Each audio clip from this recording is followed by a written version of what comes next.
சூப்பரான புழுசு பிண்டி ரெடிங்க. இதை வந்து தமிழில் வந்துட்டு புளி உப்புமான்னு சொல்லுவாங்க, அரிசி உப்புமான்னு சொல்லுவாங்க. தெலுங்கில் வந்துட்டு புழுசு பிண்டின்னு சொல்லுவோம். ரொம்ப டேஸ்ட்டாக இருக்கும், சூப்பராக இருக்கும். இது எப்படி செய்கிறதுன்னு பார்க்கலாம் வாங்க, வீடியோக்குள்ளே போகலாம். வணக்கம் நண்பர்களே, லட்சுமி சமையலுக்கு உங்களை அன்போடு வரவேற்கிறேன். நம்ம வீடியோ இதுதான் ஃபஸ்ட் டைமாக பார்க்குறீங்கன்னா சப்ஸ்கிரைப் பண்ணிக்கோங்க, பெல் பட்டனை கிளிக் பண்ணிக்கோங்க, ஷேர் பண்ணிக்கோங்க, கீழே தெரியுற ஐ பட்டனை ப்ரெஸ் பண்ணிக்கோங்க. அப்போ தான் நான் போடுற வீடியோலாம் உங்களுக்கு உடனே வரும். வாங்க வீடியோக்குள்ளே போகலாம். இன்றைக்கி வந்து நம்ம சூப்பரான ஒரு உப்புமா ரெசிபி தாங்க பண்ண போகிறோம். அது வந்துட்டு டிஃப்ரெண்ட்டாக இருக்கும், நல்லா டேஸ்ட்டாகவும் இருக்குங்க. இது வந்துட்டு தெலுங்கில் வந்துட்டு புழுசு பிண்டின்னு சொல்லுவாங்க, தமிழில் வந்து அரிசி உப்புமான்னு சொல்லுவாங்க, புளி உப்புமான்னு சொல்லுவாங்கங்க. அது டேஸ்ட்டு ரொம்ப நல்லாயிருக்கும். இந்த உப்புமா வந்து ரொம்ப டேஸ்ட்டாக இருக்குங்க. நம்ம டைரெக்டாக வந்து வானலிலேயே செய்ய போகிறோம். இதுக்கு முன்னாடி நான் இதே மாதிரி வீடியோ போட்டிருக்கேங்க, ஆனால் அது வந்து குக்கரில் செஞ்சது போட்டிருக்கேன். அதுக்கும் இதுக்குமே கொஞ்சம் டிஃப்ரெண்ட் வருங்க. வாங்க இது எப்படி செய்கிறதுன்னு பார்க்கலாம். நான் வந்துட்டு உப்புமா செய்கிறதுக்கு நான் இட்லி அரிசி ஒரு ஆளாக்கு எடுத்து வச்சுருக்கேங்க. இதை ஊற வச்சுக்கலாம். இது வந்து கடலப்பருப்பு, இது வந்து ஒரு 5-6 ஸ்பூன் இருக்கும், அதை எடுத்து வச்சுருக்கேன். இதையும் நம்ம தண்ணி ஊற்றி ஊற வச்சுக்கலாங்க, தனித்தனியாக ஊற வச்சுக்கலாம். பாருங்கள், அரிசி நல்லா ஊறிடுச்சு. இப்போ நம்ம இதை அரைச்சிக்கலாம். இப்போ வந்து மிக்ஸி ஜாரில் ஒரு 4 காஞ்ச மிளகா போட்டுக்கிறேங்க. தேங்காய் பொடியாக கட் பண்ணி வச்சுருக்கேன், அதை இதில் சேர்த்துக்கிறேன். இது வந்துட்டு எனக்கு அரை முடி தேங்காய், அதில் கொஞ்சம் கம்மியாக எடுத்திருக்கேன். தேங்காய் நிறையா போட்டால் கூட நல்லா தான் இருக்கும் டேஸ்ட்டு. புளி வந்து சின்ன நெல்லிக்காய் சைஸ் அளவுக்கு எடுத்திருக்கேங்க, அதையும் இதில் போட்டுக்கலாம். கொஞ்சம் வெல்லம், இதுக்கு தேவையான கல் உப்பு போட்டுக்கலாம். இதை போட்டு ஃபஸ்ட்டு இதை மட்டும் நம்ம தண்ணி ஊற்றாமல் அரைச்சி எடுத்துக்கலாங்க. பாருங்கள், நம்மளுக்கு இந்த அளவுக்கு அரைச்சதும் இப்போ நம்ம அரிசியை போட்டு கொஞ்சம் குறைன்னு அரைச்சிக்கலாம். ரொம்ப நைஸாக அரைக்கக்கூடாது. கொஞ்சமாக தண்ணி ஊற்றிட்டு அரைச்சிக்கலாம். அதுக்கப்புறம் நம்ம தண்ணி ஊற்றிக்கலாம்.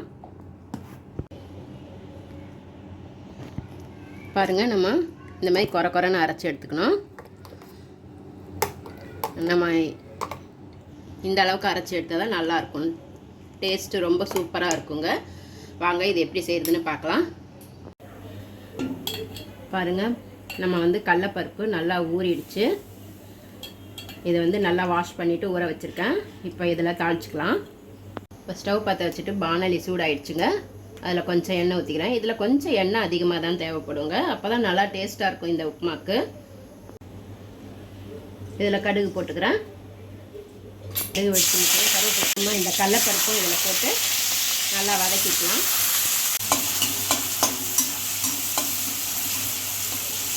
இதை கொஞ்சம் நல்லா வதக்கிட்ட பிறகு அந்த நம்ம அரைச்சி வச்சுருக்கிற மாவை இதில் ஊற்றிக்கலாம்.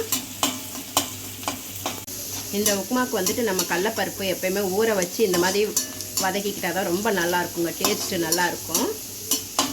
இப்போ வந்து நம்ம அந்த அரைச்ச மாவை இதில் ஊற்றிக்கலாம். ஸ்லோ பண்ணிக்கோங்க. நம்ம இந்த மாதிரி ஊற்றும் போது நம்ம ஸ்லோ பண்ணிவிட்டு ஒருத்தர் வதக்கிக்கிட்டே ஒருத்தர் ஊற்றினா நல்லாயிருக்கும், ஏன்னா இல்லைன்னா அடி பிடிச்சிடும். நம்ம அந்த மிக்ஸி ஜாரி கழுவி அதில் கொஞ்சம் அந்த தண்ணியை ஊற்றிக்கலாம். ஏன்னா கொஞ்சம் தண்ணியை ஊற்றி வதக்குனா தான் அந்த அரிசியெல்லாம் நம்மளுக்கு வேகும். இதில் கொஞ்சமாக பெருங்காயத்தூள் போட்டுக்கலாங்க. போட்டு நம்ம ஸ்லோவில் தான் வச்சு இதை நல்லா கலந்து விட்டுக்கலாம்.